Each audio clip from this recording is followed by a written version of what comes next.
युद्ध हम कैसे लड़ेंगे? वचन के द्वारा लड़ेंगे।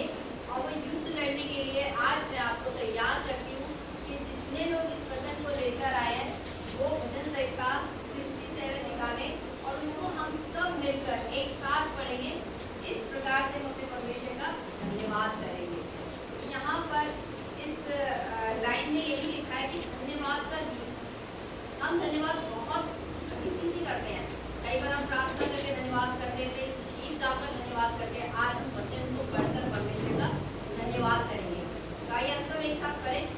परमेश्वर हम पर अनुग्रह करे और हमको आशीष दे, वह हम पर अपने मुख का प्रकाश चमकाए, जिससे तेरी गति पृथ्वी पर और तेरा किया हुआ उद्धार सारी जातियों में जाना जाए।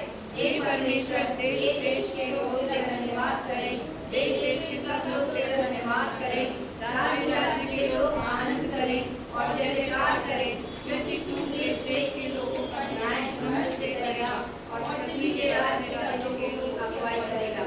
हे परमेश्वर, देश के लोग तेरा धन्यवाद करें, देश के सब लोग तेरा धन्यवाद करें।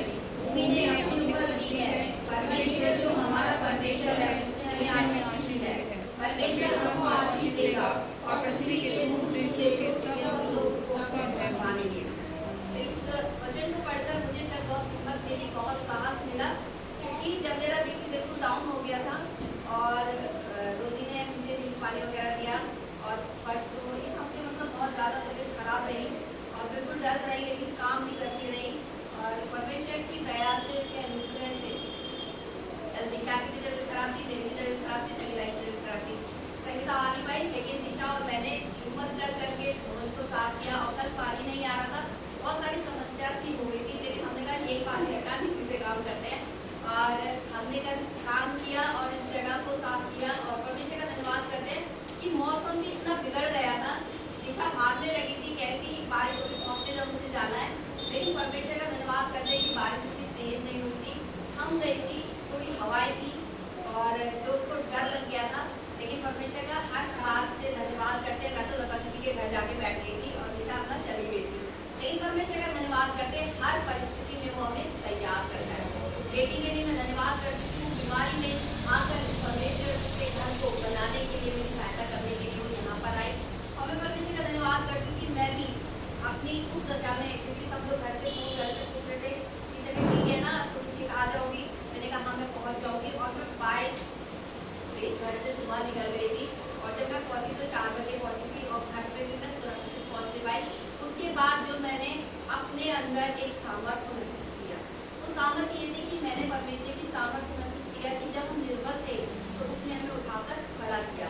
इसलिए मैं इस बात को पढ़कर परमेश्वर का धन्यवाद करना चाहती थी कि परमेश्वर हमें उन सब चीज़ों में ऊपर करना चाहता है जहाँ हम सोचते भी नहीं है, जहाँ हम हमारा ध्यान ही नहीं जाता, लेकिन परमेश्वर हमें बढ़ाता है। जब हम खुदा के घर आते हैं ना, तो अपने आप हम अपनी आशीष को लेकर जाते हैं। हम सोचते हैं कि हम घर परमेश्वर के भवन गए और बस कुछ नहीं समझ में आया, ना कुछ बात समझी, ना कुछ, बस हम आए और चले गए। लेकिन अगर आपको समझ में भी नहीं आया ना, तब भी खुदा ने आपको करता है, क्योंकि आप यहाँ उसके घर आकर इस जगह पर बैठ कर ही गए हैं, तो भी परमेश्वर ने आपको करता है। मैं विश्वास करती थी कि जब मैं यहाँ कल भवन लगा रही थी, दिशा की भवन लगा रही थी, तो हमको खुदा ने बरकत दी है, हमने इतनी बड़ी आशीष को प्राप्त किया है, तो हम विश्वास करते हैं कि आप लोग भी आज बरकत को लेकर जाने वाले। यहाँ पे लिखा है 68:6 में लिखा है, परमेश्वर अनाथों का घर बसाता है और बंदियों को छुड़ाकर संपन्न करता है, परंतु हठीलों को सूखी भूमि पर रहना पड़ता है।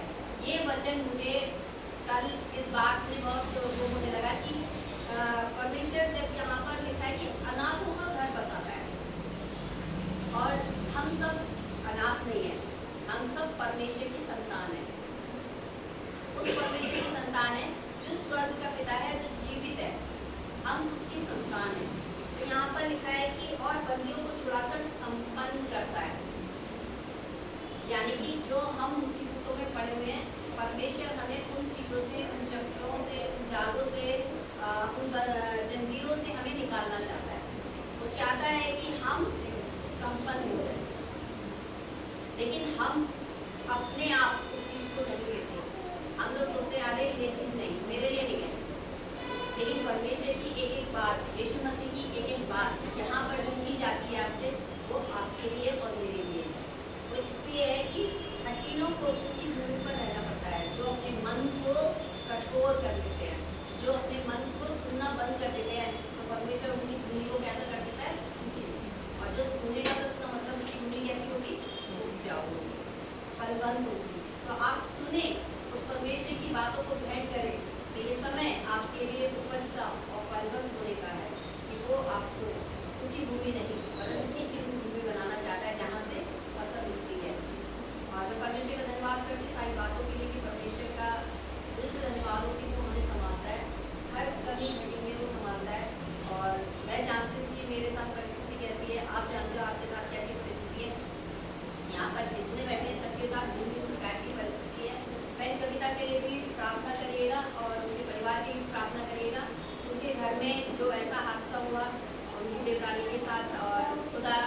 जिसके बच्चे अनाथ हो गए और जिसके परिवार में एक सदस्य चला गया, तो उस परिवार के लिए आप विशेषकर प्रार्थना करें, उन बच्चों के लिए कि परमेश्वर उनको सही बातें सिखाए ताकि वो भी सही बातें सीखने पाए, सही बातें जानने पाए, वचन के द्वारा वो बढ़ने पाए, अंधकार की चीज़ों से छूटकर परमेश्वर की महिमा में बढ़ने पाए।